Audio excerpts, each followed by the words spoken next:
Magandang hapon po.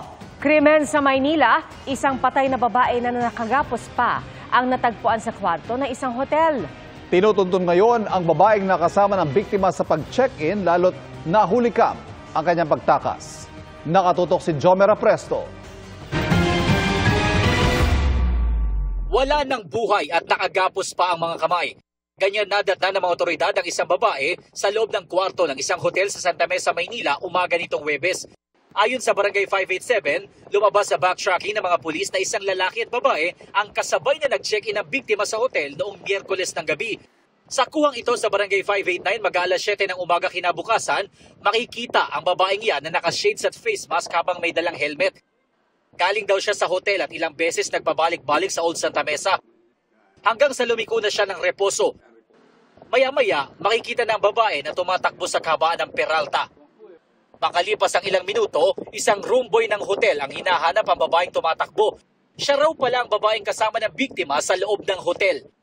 Hindi na nahagip ng CCTV ng Barangay 589 ang lalaking kasama nila na nasa kabilang kalsada naman dumaan. Yung lalaki, Old Santa Mesa, kaliwa, galing sa hotel na hindi na rin nakita dun pakanan, papunta ng Teresa. Hindi na gaano hagip sa CCTV pero ang babae raw na tumatakbo ang pasaherong sumakay ng jeep papuntang Mandaluyong. Sabi pa ng barangay, may kakulangan talaga ang seguridad ng hotel. Hindi rin daw nakikipag-ugnayan ng management sa kanila. Sana naman sa pamunuan ng hotel ng bigyan nila ng security guard. Wala pong security guard yun eh. Paglalabas yung customer nila, dapat sabay. Kasi pag sa hotel, pwede yung dalawang babae, isang lalaki, pinapayagan nila yun. Sinubukan namin makipag-ugnayan sa management ng hotel pero itinanggi ng staff na sa kanila nangyari ang krimen. Nakipag-ugnayan din kami sa Manila Police District pero tumanggi pa silang magbigay ng detalye sa kaso habang patuloy ang kanilang investigasyon. Para sa GMA Integrated News, Jomer Apresto, nakatutok, 24 oras. 8 pamilya sa Barangay Tanyong, Marikina ang nasunugan. Nagbuwis ng buhay sa sunog ang isang lalaking nagsalba ng sanggol. Nakatutok si Bea Pinlac.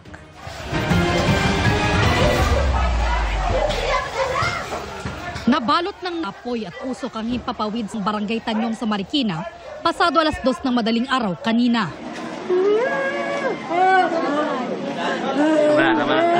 Tila gumuho ang mundo ng pamilya ng 50 anyos na si Tatay Alan na nasawi sa sunog. Binalot na yung sanggol po, yung sanggol.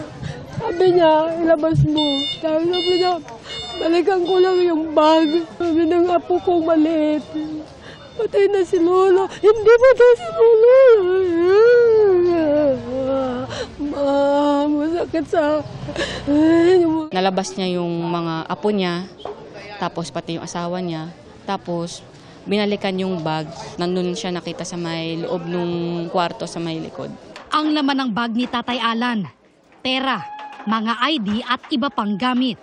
Sugatan naman ang isang 53 anyos na babae.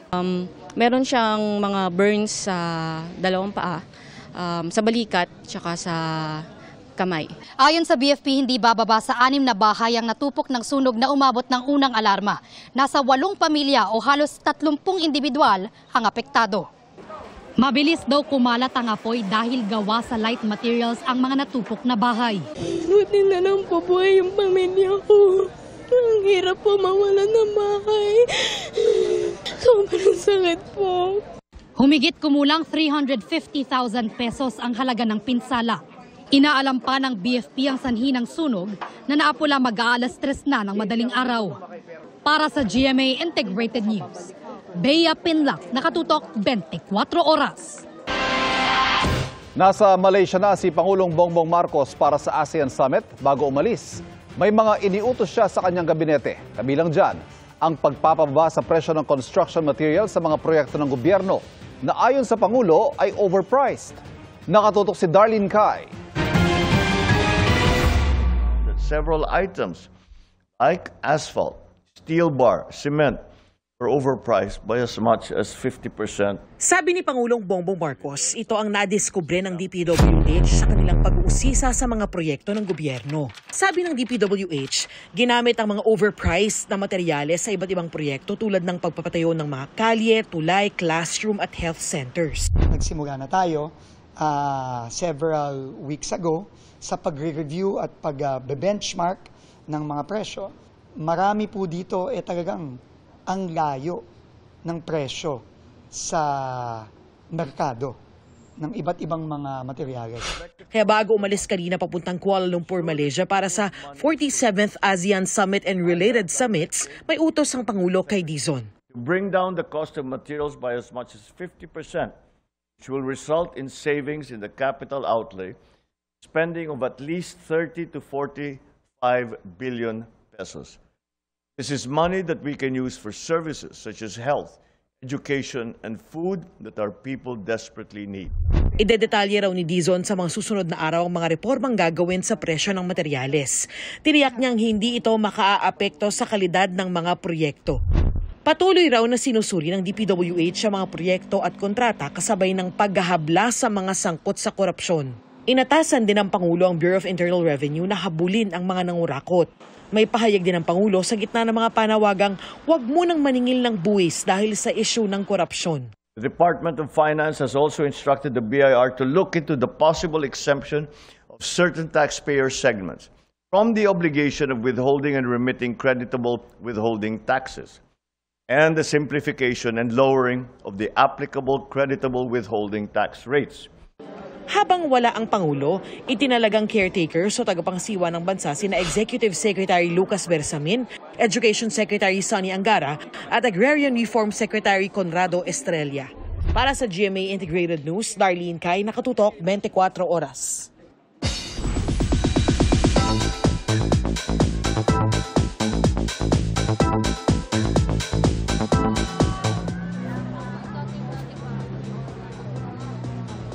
Mga kapuso, live ako ngayon dito sa labas ng bahay ni Kuya at sa ilang sandali ay muli itong magbubukas at magpapatuloy ng bagong set ng housemates para sa PBB Celebrity Collab Edition 2.0.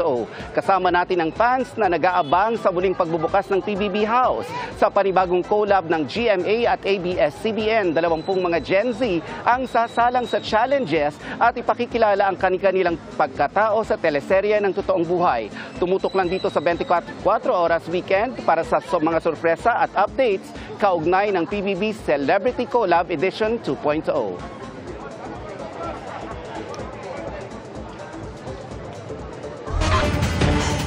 Binabantayan ngayon kung titindi ang pagsabog ng Bulkang Canlaon sa Negros Island. Kasunod yan ng eruption kagabi at ash emission kaninang umaga na ang resulta, mga barangay na nabalot ng abo.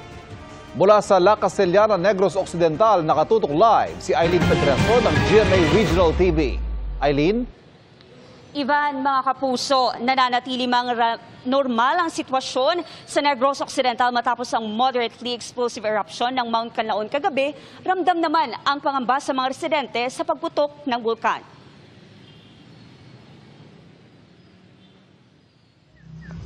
Oh my God. Pasado alas 8 kagabi, nagdulot ng takot ang pagsabog ng Canlaon sa Negros Island. Makapal at maitim na usok ang namataan ng mga taga-barangay Biak na Bato sa La Castellana, Negros Occidental. Ayon sa PHIVOX, moderately explosive eruption ang nangyari sa Canlaon na tumagal ng 3 minuto. Umabot ng 2 kilometro ang taas ng plume o abo ng bulkan na tanaw rin sa Canlaon City, Negros Oriental. Sa pagmamaktol ng bulkan, umulan ng abo. Gaya sa barangay Mailong sa Bago City, ayon kay Yus Cooper Lizel, tumigil ang ashfall pasado alas 9 ng gabi, pero amoy pa rin nila ang asupre. Kaninang umaga, 3 pang ash emission ang naganap sa Canlaon na ayon sa PHIVOX ay umabot sa 300 metro ang taas. Kita sa drone video na isang residente sa Bago City kung paanong namuti dahil sa abo ang mga bahay, puno at halaman. Ay naglupok dason kita sige man ang pangilat, batian lang namon niya do iyagit sing bulkan nga kuan sa nag-anong supre. Naglantaw namon nag-grab ang kuan mo ang bulkan. Kay mga around alas 11 siguro nagulan. Ti amo to daw na wash out sa. Wala mga mega plano evacuate ay ginapanlaga pamanamo ko no gid matabo. Ay tabi namon grabe gibila pero amo man lang to. Do kadali lang. Sa tala ng FIVOX at Office of Civil Defense sa Negros Island Region, apektado ng ashfall ang nasa 15 barangay sa Negros Occidental, gaya sa Bago City, San Carlos City at La Carlota City at mga bayan ng La Casillana at Pontevedra. Nananatili sa Alert Level 2 ang bulkan. Pero kung mag-aalboroto pa rin ang bulkan, posibleng itaas ito sa Alert Level 3. May na-observe kita nga pyroclastic density current nga may kalabaon nga approximately 1 kilometers. Ang sikan laon ma'am na nasa Alert Level 2 so nasa moderately active si kanon subong so possible din ma'am nga ma-raise ini sa from alert level 2 to alert level 3 so ang ato natin ginabantayan ma'am no ang aton mga monitoring parameters. Mahigpit po nating pinaalalahanan ang mga residente na huwag pumasok sa loob ng 4 km permanent danger zone dahil maaaring magkaroon ng biglaang pagsabog. So sa mga apektadong lugar, magsuot po silang face mask. Ang Civil Aviation Authority of the Philippines o CAAP, pinaiiwas ang mga aircraft sa paglipad malapit sa bulkan. Ang mga LGU, naghahanda kahit wala pang utos ng forced evacuation. Naganda ng DSWD-NIR na mahigit 70,000 family food packs para sa mga pamilyang maapektuhan. Sa ngayon, nagsasagawa na ng warehouse monitoring ang DSWD Negros Island Region sa layuning madagdagan pa ang preposition goods na siyang ipamimigay sa mga maapektuhang residente sakaling lumala ang sitwasyon ng Mount Canlaon. Balik sa inyo dyan, Ivan. Maraming salamat, Eileen Pedreso ng GMA Regional TV. Interes ng Pilipinas sa ekonomiya, seguridad at soberanya. Ilan po yan sa isusulong ni Pangulong Bongbong Marcos sa pagdalo niya sa 47th ASEAN Summit sa Malaysia. At mula sa Kuala Lumpur, Malaysia, nakatutok live si Mariz Umali. Mariz?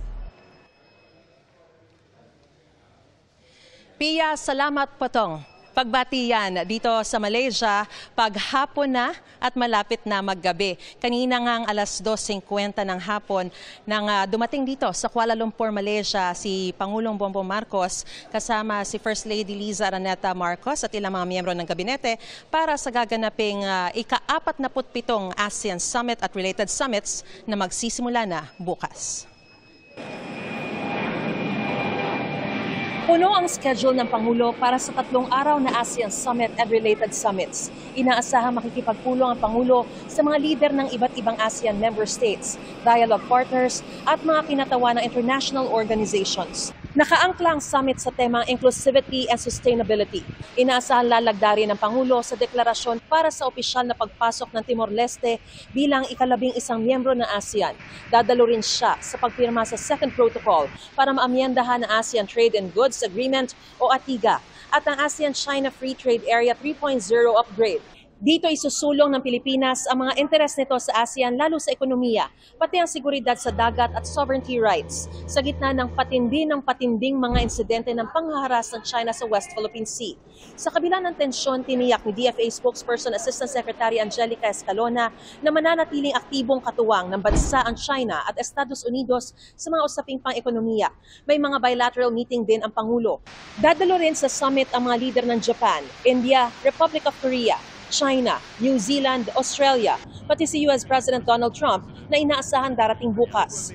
Sasaksihan ni Trump ang paglagda bukas ng Thailand at Cambodia ng mas malawakang ceasefire deal kaugnay ng border conflict noong July kung saan 300,000 ang nasawi. Ito lang ang dadaluhan ni Thai Prime Minister Anutin Charnvirakul sa summit kasunod ng pagkamatay ni Queen Mother Sirikit ng Thailand. Inaasahan tatalakayin din dito ang iba pang global issues gaya ng sitwasyon sa Myanmar at iba pang geopolitical at geoeconomic challenges na nakaaapekto sa rehiyon. Sa huling araw ng summit, magkakaroon ng ASEAN Chairship Turnover Ceremony mula Malaysia patungo sa Pilipinas. Ayon sa DFA, gagamitin ng Pilipinas ang pagkakataong ito para patatagin ang ugnayan ng mga miyembrong estado at palakasin pa ang kooperasyong pangkomunidad sa rehiyon.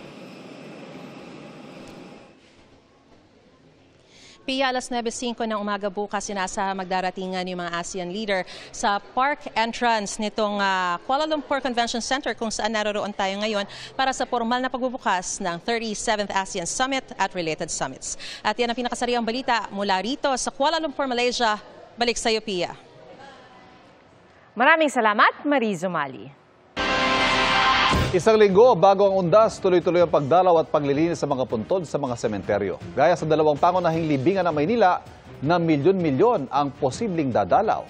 At nakatutok si Marisol Abduraman. Tila nag-reunion ang pamilya ni Cecil sa puntod ng kanilang yumao sa Manila North Cemetery. Inagahan na raw nila ang pagdalaw para di sumabay sa maraming tao sa susunod na linggo. Masyado na maraming tao. Kasi kami, pag pumunta kami, marami. Mahihirapan naman kami. Saka, ang hirap din magparada dito. Inaasahang aabot sa 2 milyon ang bibisita sa Manila North Cemetery ngayong undas. Ngayon po, madami na po. Dahil pwede po tayong dumalaw hanggang October 28 po. Na papasok po yung sakyan nila. Pati po yung paglilinis po nila hanggang 27 lang po. Maayos at tahimik naman ang sitwasyon sa Manila South Cemetery. May mga maaga na rin nagpunta para hindi sumabay sa dagsa ng tao. Dahil magulo na next week. Traffic pa. Bakit niyo po ngayon naisip na maglinis po? Maganda po kasi yung panahon.